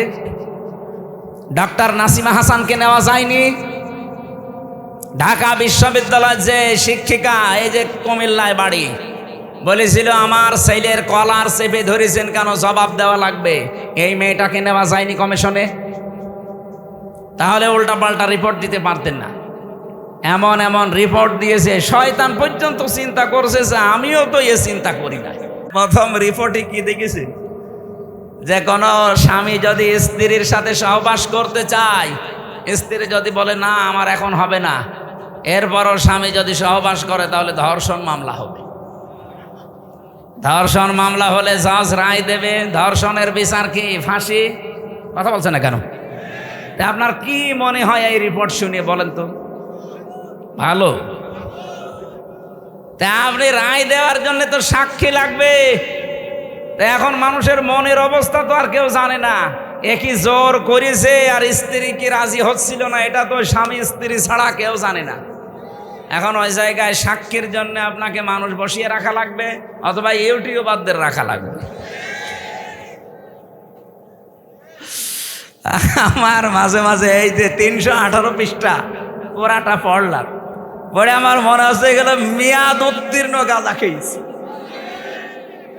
মানে মেয়াদ আলা গাঁজা খেলেও মানুষ এত নিচে নামে না, এ মেয়াদ পার হয়ে গেছে, ওই গাঁজা খেয়ে পোড়া মাতাল। এই জন্য এদেরকে এই নাটোরের পাশের জেলা পাবনায় পাঠানো দরকার। এরকম মানুষ বাইরে থাকলে সব সমাজ নষ্ট করে ফেলবে। কথা বলে না কেন? এটা তো 1 নাম্বার গেল, আর বাকিগুলো তো আরো খারাপ। 2 নাম্বারে দিয়েছে যে দেহ আমার সিদ্ধান্ত আমার। দেহ আমার সিদ্ধান্ত আমার, মানে দেহ কার? এ দেহ আপনি আমার এই যে 33 বছর বয়স, 34 বছর আগে হামজা নামে কেউ আমি ছিলাম না। আমার মা বাবার দায়িত্ব ছিল বিছানায় থাকা, বাকি যা করার কে করেছে? দেহ আমার হয় কি করি? আলালাহুল খালকু ওয়াল আমরু, আল্লাহ বলেন আমি বানিয়েছি, সিদ্ধান্ত বলেন বলেন। এই আয়াতের পুরা বিরুদ্ধে লিখেছে তারা, যে দেহ আমার সিদ্ধান্ত আমার। 3 নাম্বারে তারা লিখেছে যে যারা যৌনকর্মী আছে এদেরকে শ্রমিকের মর্যাদা দেওয়া লাগবে। আরে ভাই, যৌনকর্মী যারা, এরা যদি শ্রমিকের মর্যাদা পায়, তাহলে যারা ডাকাতি করে তারাও তো পুলিশকে বলবে ভাই আমরাও শ্রমিক, আপনারা আমাদের ধরবেন না, কারণ এই ডাকাতি করা খুব রিস্কের কাজ। আর যে শ্রম দেওয়া লাগে গাছ কেটে রাস্তায় ফেলে, কি কথা বলছে না? আমি সাতক্ষীরা থেকে আসার সময়, ওই যে আশাশুনি মাছের ঘেড় এলাকা, ওই 17 সালের দিকে আসার সময় ডাকাত পড়েছিল রাস্তায়, বিশাল এক গাছ কেটে রাস্তায় ফেলেছে। কেবল মনে হয় একটু আগে কেটে ফেলে রেখেছে, কারণ গাছ কাটতে 2-3 জন সরিয়ে নিয়ে এসে একেবারে জায়গা মতো রাখতে দেখলাম। ওই যে সূর্য ইসের আলো জ্বলছিল লাইটের, ওর ঘাম ঝরছে। এখন আমি কাজ খুলে দিলাম, আমার দিকে তাকিয়ে বলছে হুজুর আপনার টাকাও নেব, আল্লাহ মাফ করবে। আরে শয়তান, যা আছে নিয়ে আমার গাড়িটা আগে ছেড়ে দিই। আল্লাহরে বিশ্বাস আছে। কি বলছে? ও বলছে আমাদের এলাকায় আপনি মাহফিলে এসেছিলেন, আপনাকে আমরা চিনি, আপনার টাকাও নেব, আল্লাহ মাফ করবে, আপনি চলে যান। মানে গাছ এত কষ্ট করে ফেলে রেখেছো, ঘাম ঝরছে কপাল দিয়ে। ওরা তো তার পরের দিন প্রশাসনকে বলতে পারতো না যে ডাকাতি করা কি কষ্ট, আপনারা তো টের পান না? গাছ কেটে 4-5 জন নিয়ে রাস্তায় ফেলে রাখা লাগে। এই দেখেন ঘাম ঝরছে, আমরা শ্রমিক। ওরা বলতে পারে না যে আমরা শ্রমিক, তাও তো ওদের শ্রমটা অন্তত হচ্ছে, এটা জুলুম হচ্ছে। তারপর কিন্তু যারা যৌনকর্মী, এদের ওপরে কি জুলুম করলেন আপনি? বলেন, আপনি কি একটা ন্যায় বিচার দিলেন তাদের ওপরে? আমার মনে হয় আপনি পার্সেন্টেজ খুঁজে দেখবেন, রাজবাড়ির এই দৌলতপুর ঘাটে, যশোরের এই জায়গায়, আর নারায়ণগঞ্জেরটা তো বন্ধ হয়ে গেছে, যেখানে যেই পতিতালয় ছিল ওখানে যে দেখেন যত মহিলা আছে, একটাও নিজের ইচ্ছা করে আমার মনে হয় যায়নি, গেলেও খুব কম। হয়তো ধোকায় পড়ে গেছে, প্রবঞ্চনার শিকার হয়ে, অথবা প্রেমে ছাকা খেয়ে যে কোনো কায়দায় ওখানে গেছে, যে আর বেড়াতে পারে না। প্রতিদিন এই যে 8টা 10টা 15 20টা পুরুষের সাথে তারা কি প্রোটেস্ট কিছু নেয়? কিভাবে তাদের ব্যবহার করছে? আপনি যে বিশ্ব স্বাস্থ্য সংস্থা যে রিপোর্ট দেয়, স্বামীবাদী অন্যের সাথে মিলন যারা করে, এদের এই যে HIV কি বলে এটারে, এইডস হওয়ার সম্ভাবনা 100 ভাগের 99 ভাগ। আপনি এই কমিশনের মাধ্যমে রিপোর্ট দিয়ে যৌনকর্মীর উপর আপনি ন্যায় বিচার করেন না, আরও বিচার করেছেন। ওদের সব এইডসের দিকে ছেলে দিয়ে, আমার মনে হয় ওরাও 2 দিন পরে দেখেন মিছিল বের করবে যে নারী কমিশন তো মানা দূরের কথা, ওদের ফাঁসি দিয়ে দিন। শয়তানরা আমাদের জীবনের উপর আরো অত্যাচার বাড়িয়ে দিচ্ছে। শুধু HIV, ওদেরকে এই যে 1 লক্ষ মানুষ আজ দেহ ব্যবসা করে সারা বাংলাদেশে, মানে একেবারে যেগুলো সরকারি হিসাবে, এই মানুষগুলোকে আমার মনে হয় আলেমদের পরামর্শ নিয়ে সরকারের যে বাজেটগুলো আছে এখান থেকে টাকা পয়সা দিয়ে এদের পুনর্বাসন করে দিন, হয় একটা কর্মসংস্থান দেন সম্মানজনক, তারা সম্মানজনক জীবন নিয়ে, তারা পরিবার নিয়ে, দরকার হয় যদি সেরকম পরিবেশ পায় বিয়ে শাদী করে জীবন চালাক। যে সমস্ত দেশ আছে যেখানে পতিতালয় চলে না, সেই দেশগুলো দেশে শ্রীকে নেই, চলছে না পৃথিবীতে। আপনাকে কোন কারণে এই পাপের কাজ করা লাগবে? যেখানে জেনা ব্যভিচার ওপেন হয়ে যায় সেই দেশে আমার আল্লাহর রহমতের দৃষ্টি আল্লাহ তুলে নেয়, গজবের দৃষ্টি নিক্ষেপ করে। বলেন নাউজুবিল্লাহ। এই দেশটাকে গজবে ফেলে দেওয়ার জন্য এরা কাজ করছে, আর এদের পেছনে কিছু রাঘব পোয়াল আছে। এই জন্য আমরা বলতে চাই, এই কমিশন মানা তো দূরের কথা, এই কমিশন যা রিপোর্ট দিয়েছে রিপোর্ট না, ও কমিশনই আমরা মানি না। ওদেরকে এই মুহূর্তে বাতিল করে হয় পাবনায় দিয়ে দেন অথবা ফাঁসি দিয়ে দেন। হ্যাঁ, আপনারা রাজি নেই? হয় ওদের স্থান পাবনায় দেবেন, নাই ফাঁসি দেবেন। কোরআনের 13টা আয়াতের উপরে হাত দিয়েছে ওরা।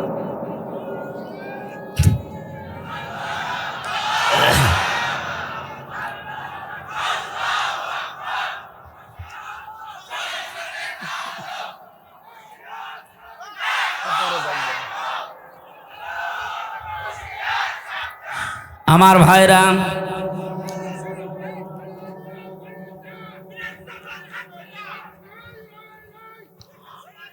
আমার যে কথা বলছিলাম আমি বৃষ্টি নিয়ে, আল্লাহ রাব্বুল আলামিন এই পৃথিবীতে যে বড় বড় 4টা রহমতের ঘোষণা দিয়েছিলেন, তার 1 নম্বরে ছিল বৃষ্টি, 2 নম্বরে ছিল কন্যা সন্তান। কিন্তু আমরা কন্যা সন্তানের নাম শুনলে বা আসলে আমার যে বাবা যারা, অনেক বাবা মন খারাপ করে। বিশ্বনবী জানিয়েছেন, কোন পরিবারে যদি একটা কন্যা আসে সঙ্গে সঙ্গে আল্লাহ 4 জন ফেরেশতা পাঠিয়ে দেয়। কোন পুরুষ মানুষ আসলে সেখানে 4 জন নাই, 1 জনও ফেরেশতা আছে। এ কথা কোরআন হাদিসে আছে, নেই?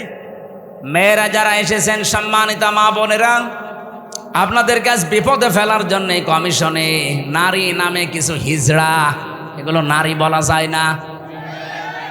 এগুলো নারী বলবেন কি করে আপনি? ওদের চেহারার দিকে তাকিয়ে দেখেন, নারীর কোনো বৈশিষ্ট্য ভেতরে পাওয়া যাচ্ছে না। এখানে আমরা মনে হয় মাইকে ঘোষণা দিলে যারা পুরুষ মানুষ, যে মহিলা মহিলা প্যান্ডেলে যান, পুরুষগুলো পুরুষ প্যান্ডেলে যান, আর কিছু মানুষ ওই যে বিড়ি খেয়ে বেড়াচ্ছে, ওদের আপনি কোন প্যান্ডেলে ঢোকাবেন? হ্যাঁ, নারী কমিশনে যে 10 জন মানুষ রিপোর্ট দিয়েছে, 10 জনের চেহারায় দেখলাম একটাও নারীর মতো মনে হচ্ছে না। পুরুষও তো তারা না, তারা তৃতীয় লিঙ্গ হবে। আপনাদের জন্য ওইটা ঠিক আছে, এই দেশের মহিলাদের প্রতিনিধিত্ব করার কোনো ক্ষমতা অধিকার আপনাদের নেই। মেয়েরা আল্লাহর সবচাইতে বড় রহমতের সৃষ্টি। আল্লাহ বলেন, 2 নম্বর, আমি যখন বান্দার ওপরে বেশি খুশি হয়ে যাই, বৃষ্টি দেওয়ার পরে ওই এলাকায় মানুষের ঘরে আমি কন্যা সন্তান পাঠাই। এই জন্য যার একটা কন্যা আছে নিজেকে ছোট ভাববেন না। ছেলে হলে মেয়ে হলে এটা সিদ্ধান্ত আল্লাহ। ছেলে হলে আপনার সব কিছু করে দেবে, কে বলেছে আপনাকে? মেয়ে হলে দুনিয়া আখেরাত দুইটাই উজ্জ্বল হয়ে যাবে। দুনিয়া তো আছেই, যদিও আমাদের এই দেশে ইসলাম না থাকার কারণে মেয়েদের অনেক অধিকার নষ্ট হচ্ছে। ইসলাম আসলে অধিকারগুলো পঙ্খানো মেয়েরা ফিরে পাবে। ওরা মেয়েরা মেয়েদের নাম দিয়ে বলেছে এদের অধিকার নেই, সমান অধিকার এদের দেওয়া লাগবে। কিভাবে দেবেন আপনি? আমি পুরুষ মানুষ, হাফ প্যান্ট পরে আমি খেজুর গাছে অন্তত রস পাড়তে পারবো, মেয়েরা পারবে? আমি এখন আমার মনে হয় শুধুমাত্র এই মাজা থেকে হাঁটু পর্যন্ত ঢাকা থাকলে, নাভি থেকে একটা প্যান্ট পরে এখান থেকে কুষ্টিয়ায় চলে যেতে পারবো, কোনো অসুবিধা নেই। একটা মেয়ে লোকে যেতে বলেন তো পারে? কুষ্টিয়া না, এখান থেকে এই নাটোরের বাজার পর্যন্ত গেলে চারিদিকে সেল্লিবিল্লি হয়ে যাবে। আর ওদের বলে সমান অধিকার দেওয়া লাগবে। অধিকার সমান কিসের? ওদের মর্যাদা আমাদের চাইতে 3 গুণ বেশি। সুবহানাল্লাহ বলতে পারেন নাই? এই জন্য মেয়ে যাদের বাড়িতে আসে, হযরত ওমর বলেন, যে বাড়িতে একটা মেয়ে আছে মনে করবেন সেই বাড়িতে আল্লাহর একটা জান্নাত আছে। সুতরাং যারা মেয়ের বাবা আছেন, 1 মেয়ের বাবা আপনার একটা জান্নাত, 2 মেয়ের বাবা আপনার 2টা জান্নাত, 3 মেয়ের বাবা আপনার 3টা জান্নাত। আল্লাহ রাব্বুল আলামিন আমাদেরকে 3টা মেয়ে দিয়েছে। আল্লাহ আমাদেরকে যেন নবীর এই হাদিস অনুযায়ী জান্নাতেও এরকম 1টা 2টা 3টা করে দান করেন, বলেন আমিন। 3 নম্বরে একটু ভালো করে শুনবেন হাদিসটা। আল্লাহর নবী বলেন 3 নম্বরে আল্লাহ যখন বেশি খুশি হয়ে যায় তখন ওর বাড়িতে আল্লাহ মেহমান পাঠায়। তা আমাদের তো সমস্যা, মেহমান আসলে আমাদের মন খারাপ হয়ে যায়। 4 নম্বরে বিশ্বনবী মুহাম্মদ রাসূলুল্লাহ জানিয়েছেন এই পৃথিবীতে আল্লাহ সব চাইতে যখন একেবারে খুব বেশি বান্দার উপরে খুশি হয় তখন তাকে রোগ দেয়। এই জন্য রোগ শোক হলে আপনার জীবনের অপরাধগুলো আল্লাহ মাফ করেন। জানা অজানা যত অপরাধ করেছিলেন এগুলো আল্লাহ আস্তে আস্তে রোগের কারণে, যদি জ্বর হয় এই জ্বরের কারণে একটা গুনাহ আল্লাহ মাফ করে দেয়। পথে চলতে ফিরতে হোঁচট খেয়েছেন, হোঁচট খেয়ে হঠাৎ করে নখ ভেঙে গেছে, রক্ত বের হচ্ছে, মনে করবেন আমার একটা গুনাহ আল্লাহ মাফ করে দিয়েছে। এই জন্য রোগ শোক হলে আল্লাহর কাছে শিকায়েত করা না, অভিযোগ করা না, আরো শুকরিয়া করা দরকার। যদিও দুনিয়ায় কষ্ট হচ্ছে, এই কষ্টের মাধ্যমে আমার জীবনের পরবর্তী যে জীবন আমার আখিরাতের শুরু হচ্ছে এটা শান্তি, স্বস্তি এবং কল্যাণময় আল্লাহ করার চেষ্টায় আছে। সুবহানাল্লাহ। নবীজি বলেন 4টা রহমত তো মানুষ খারাপভাবে অসন্তুষ্ট হয়, পছন্দ করে না, কিন্তু 4টা গজব আছে দুনিয়ায়, এই 4টা গজব পেলে মানুষ খুব খুশি হয়। 1 নম্বরে যৌতুক। এটা কি? এটা গজব। এইটা পেলে আমরা খুশি না বেজার? সে হুজুর বলেন আর খেজুর বলেন, সবাই যৌতুকের জন্য খুশি, অথচ যৌতুকের টাকা খাওয়া আর পায়খানা খাওয়া এটা সমান না? না, সমানও না। কারণ পায়খানা খেলে একটা গুনাহ হয় আর যৌতুকের টাকা নিলে ডবল গুনাহ হয়। একদিকে তো কবিরা গুনাহ আর একটা জুলুমের গুনাহ।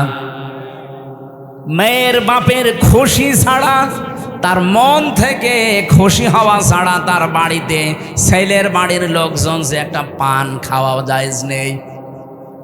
কি কথা বলছেন না? আমি কি বানালাম এটা? হাদিস। নবীজি বলেন যতদিন আমার যতগুলো বিবাহ করেছি, যত মেয়েকে বিয়ে দিয়েছি, আমার একটা মেয়েকে কোনোদিন যৌতুকের টাকা দিয়ে, সম্পদ দিয়ে বিয়ে দেওয়া লাগে নাই। প্রতিটি বিয়েতে আমি আমার মেয়েদের এবং আমার বিয়েতে আমি অলিমা করেছি। কি করেছি বলেন তো? অলিমা কি ছেলের বাড়ি হয় না মেয়ের বাড়ি? বলেন বলেন। মেয়ের বাড়ি বলল কে? মেয়ের বাড়ি অলিমা হবে কেন? মেয়ের বাড়ি হয় বরযাত্রী মানুষ যায়, অথচ বরযাত্রী ইসলামে নেই। নাটোরবাসী আজকে থেকে সিদ্ধান্ত নিয়ে বাড়ি যাবে, জীবনে আর কোনোদিন কারো বরযাত্রী যাব না। আজকের ওয়াজ শুনতে এসে ভুল করেছে, জীবনে খাওয়া দাওয়া বন্ধ হয়ে গেল। আরে ভাই, ইসলামে যেটা নেই ওটা আপনি করে আনন্দ পাবেন, ওটা ডবল গুনাহ হবে। কারণ এমনি জায়েজ নেই, তারপর আপনি আনন্দে আনন্দে গিয়েছেন। হ্যাঁ, যদি কেউ দাওয়াত দিতে আসেন বলবেন যে অলিমা করেন, আমি আপনার বাড়ির দরকার 5 দিন যেয়ে খাবো। এই জন্য যৌতুক আজকে থেকে বন্ধ। যৌতুক মনে করেন শুধু টাকা নিয়ে, ফ্রিজ নিয়ে, টেলিভিশন নিয়ে, মোটরসাইকেল নিয়ে না। মেয়ের বাবার বাড়ি থেকে যদি তার অনুমতি ছাড়া, তার খুশি ছাড়া যদি একটা পানও কেউ খায়, ওইটাও যৌতুক। ছেলে খাক, ছেলের বাবা খাক, আপনি ছেলের আত্মীয় স্বজন যে খাবেন কি করে? আশা করছে এটা আজকে থেকে বন্ধ করে দেয়। এটা হিন্দুদের কালচার, আমরা মুসলমানরা এটা মানতে পারি না। 2 নম্বরে এটা একটু সমস্যা আছে, এটা বলবো। নবীজি বলেন সবচাইতে বেশি আমার আল্লাহ খুশি হয় ওই 4টা কাজ করলে। বৃষ্টি হলে, কন্যা সন্তান হলে, মেহমান আসলে, আর রোগ ব্যাধি হলে। আর সবচাইতে বেশি আমার আল্লাহ নারাজ হয় কিন্তু আমার বান্দা বান্দিরা খুশি হয়। 1 নম্বরে যৌতুক, 2 নম্বরে গীবত। এই গীবত করলে মানুষ খুব খুশি হয়, অথচ আমার আল্লাহর আরশ পর্যন্ত কম্পন ধরে। জীবনে যদি আপনার নেকির কাজ কমও থাকে ভাইরা, আমি আহ্বান জানাচ্ছি, আপনার নামাজ, রোজা, হজ, যাকাত, দান, সাদকা, জীবনের আমল আখলাক কম হয়েছে, আল্লাহ মাফ করে দেবে। কিন্তু গীবত যদি আপনি কারো করে থাকেন, ওটা আবার শোধ দেওয়া লাগবে। যেই দোষ যার ভেতরে নেই, ওইটা যদি তার উপরে আপনি চাপিয়ে দিয়ে ওটা বলতেই থাকেন, তাকে কালার করার জন্য চেষ্টা করেন, এটা তখন আর গীবতও থাকে না, তখন তোহমত হয়ে যায়। আর এটা বাংলাদেশে সবচাইতে বেশি চলছে। এই কথা বলছেন এখানে। এখানে কত মানুষ এখনো বিভিন্ন জায়গায় বসে আছে, দেখে তারা গেবত চালাচ্ছে। গেবত করলে মানুষ খুশি হয়, কিন্তু আমার আল্লাহ বেজার হয়ে যায়। 3 নম্বরে সবচাইতে বেশি খুশি হয় মানুষ মিথ্যা বললে, কিন্তু আমার আল্লাহ নারাজ হয়। 4 নম্বরে আল্লাহ পাক সবচাইতে বেশি নারাজ হয় সুদ খেলে, কিন্তু মানুষ খুশি সুদ পেয়ে। এখানে আমার বিশ্বাস অনেক মানুষ এখানে বসে আছে যারা টাকা ছেড়ে রাখে। 1000 টাকা দিলে বছর মাসে মাসে 100 টাকা বেশি দেয়। এলাকায় নেই এটা? এই সুদের সাথে যারা জড়িত আছেন, টাকা ছেড়ে রাখেন, টাকা আসে, আপনি লিখে নিতে পারেন আপনি মায়ের সাথে এখনো জেনা করছেন। এই কাজে যারা আছেন এই মুহূর্তে তাওবা করে ছেড়ে দেওয়া লাগবে। যারা যারা রাজি আছেন তারা হাত তোলেন তো, অসুবিধা নেই, তোলেন। যারা ছেড়ে রেখেছেন তোলেন। আপনি বুঝে ফেলেছেন, চালাক আছে নাটোরে মানুষ, কাঁচা গোল্লা খাওয়া মানুষ তো খুব চালাক আছে। হাত তুলে আবার নামিয়ে ফেলেছে। না, আমি জানি এখানে বহু মানুষ এরকম আছে, যেই মানুষগুলো টাকা ছেড়ে রেখে এসেছে, মাহফিল শেষ করে ওই টাকা সকালে যেয়ে তুলবে। সুদের টাকা তুললে সব চাইতে নারাজ হয় বেশি কে? আর সব চাইতে বেশি খুশি হয় সে নিজে। সুতরাং এই 4টা রহমত, 4টা গজব, বেজার হয় আল্লাহ 4টা কাজে, আর আমরা নিজেরা বেজার হই 4টা কাজে। আল্লাহ আমাদেরকে কন্যা সন্তান যেহেতু রহমত, বৃষ্টি যেহেতু রহমত, এই পৃথিবীতে মেহমান আসা রহমত, আল্লাহ রোগ ব্যাধি দিয়েছে এটাও রহমত। এগুলো পেয়ে নারাজ না হয়ে এগুলোর সঠিক এবং পরিমার্জিত ব্যবহার করার তৌফিক কামনা করছি। সকলে বলেন আমিন। আমার আজকের আমি বিষয় আলোচনা সাজিয়েছিলাম যে আল্লাহর দল কারা, আল্লাহর দলের বৈশিষ্ট্য। এই পৃথিবীতে এখন দল কত আছে আপনি হিসাব করতে গেলে কলম খাতা নষ্ট হয়ে যাবে। বাংলাদেশে প্রায় 73টার উপরে দল আছে। আমি অল্প কথায় মেন কথাগুলো, অল্প সময় মেন কথাগুলো বলতে চাই। একটু বসেন, জবান খুলে সূরা মায়েদার এই 54 নম্বর আয়াত, মেন কথাগুলো বলবো ইনশাল্লাহ। আল্লাহ পাক বলেন, ইয়া আইয়ুহাল্লাযীনা আমানু মাইয়ারতাদ্দা মিনকুম আন দীনিহি ফাসাউফা ইয়াতিল্লাহু বিকওমিন। ঈমানদারেরা, এই পৃথিবীতে কোনো মানুষ যদি আল্লাহর দিন থেকে ফিরে চলে যায়, আল্লাহর ইসলাম থেকে, তোমাদের ভেতরে সেই চলে যাবে, সঙ্গে সঙ্গে আমি আল্লাহ একটা নতুন সিদ্ধান্ত নিয়ে ফেলি। ফাসাউফা ইয়াতিল্লাহু বিকওমিন, এমন একটা দল, এমন একটা জাতি, এমন একটা গোষ্ঠী তৈরি করে দেই, ইউহিব্বুহুম ওয়া ইউহিব্বুনাহু, যারা আমি আল্লাহকে ভালোবাসে, আমি আল্লাহ নিজেও তাদেরকে ভালোবাসি। বলেন সুবহানাল্লাহ। অনাটোরবাসী যেহেতু এই দেশে এখন প্রায় 73টার উপরে শুধু দল চলছে, 49টা আছে রাজনৈতিক নিবন্ধিত দল, বাকি আছে নিবন্ধনের বাইরে। যত দল আছে ধর্মীয় জেনারেল মিলে বলেন, আগস্টের 5 তারিখের পরে আমি বাংলায় বলছি, এবার কত মানুষকে আমরা বিভিন্ন নাম দিয়ে দেখতে পাচ্ছি ইসলাম থেকে বের হয়ে যাচ্ছে। কথা বোঝেন? কেউ বিভিন্ন মানুষের উপরে দোষ চাপিয়ে বলছে আমি এর ভেতরে নেই, চলে গেলাম। প্রকারান্তে আপনি ইসলাম থেকেই বের হয়ে যাচ্ছেন। ইসলামের একটা বিধান যদি কারো ভালো না লাগে, তার মানে আপনি তো আর আমাকে ভালো লাগে না তাই জন্যে চলে যান না। আপনার ইসলামের বিধান ভালো লাগে না, তার মানে আপনাকে ভালো লাগছে না কার? বলেন বলেন। আপনি প্রকারান্তে আল্লাহকেই যেন বলছেন যে না, এ বিধান দেওয়া ঠিক হয়নি। হামজা তো বাবার কথা জীবনও বলতে পারে না, ও বলবে আমার আল্লাহর কথা। আল্লাহর কথায় যেমন নামাজ পড়ো আছে, আল্লাহর কথায় যেমন যাকাত দাও আছে, আল্লাহর কথায় ঠিক এইটা আছে যে আমার এই কোরআনকে প্রতিষ্ঠা করো। তা আমি নামাজের ওয়াজ করলে আপনার খুব ভালো হুজুর মনে হয়, রোজার ওয়াজ করলে আপনার কাছে ভালো ওয়াজ মনে হয়, কিন্তু যখনই বলে এই নামাজ রোজার শিক্ষা যেটা, এটা কায়েম করা লাগবে। নামাজের শিক্ষা 27টা, রোজার শিক্ষা 4টা। এইগুলো যদি আমি এখন বাংলায় কায়েমের কথা বলি এই সমাজে, যেটা কায়েম করা দরকার কোরআন দিয়ে, তখনই আপনার কাছে রাজনীতি মনে হয়। আপনি কি আমার চাইতে কোরআন বেশি বোঝেন? আপনি কি শামীম ওসমানের মতো হয়ে গেছেন? বলছে আমি কি ইসলাম বুঝি না, আমাদেরকে ইসলাম বোঝাতে আসবেন না। প্রতিদিন নাকি উনি 72 রাকাত নামাজ পড়ে। এটা যে ডাহা মিথ্যা কথা। এখানে যদি আলেম থাকে জিজ্ঞাসা করেন, দেখেন তো সর্বোচ্চ তাহাজ্জুদের নামাজ 8 রাকাত থেকে 12 রাকাত। কি কথা বলছেন এখানে? 8 রাকাতের উপরে তাহাজ্জুদের নামাজ আপনি কোথায় পেলেন? খুব বেশি হলো না 12 রাকাতের উপরে আর তাহাজ্জুদের নামাজ নেই। নবীজি হয় 8 রাকাত পড়তেন, নাই 12 রাকাত পড়তেন। এরপরে এই বেতের পড়ে উনি পড়াটা কমপ্লিট করে দিতেন। আর উনি নাকি 72 রাকাত নামাজ পড়ে তাহাজ্জুদ। ওরা ডাহা মিথ্যা কথা। ওরা 2টা 3টায় মাল খেয়ে ঘুমায়, ও তাহাজ্জুদ ফজরের নামাজে তো পড়ে না। আপনি তো ইসলাম থেকে বের হয়ে গেছেন প্রকারান্তে।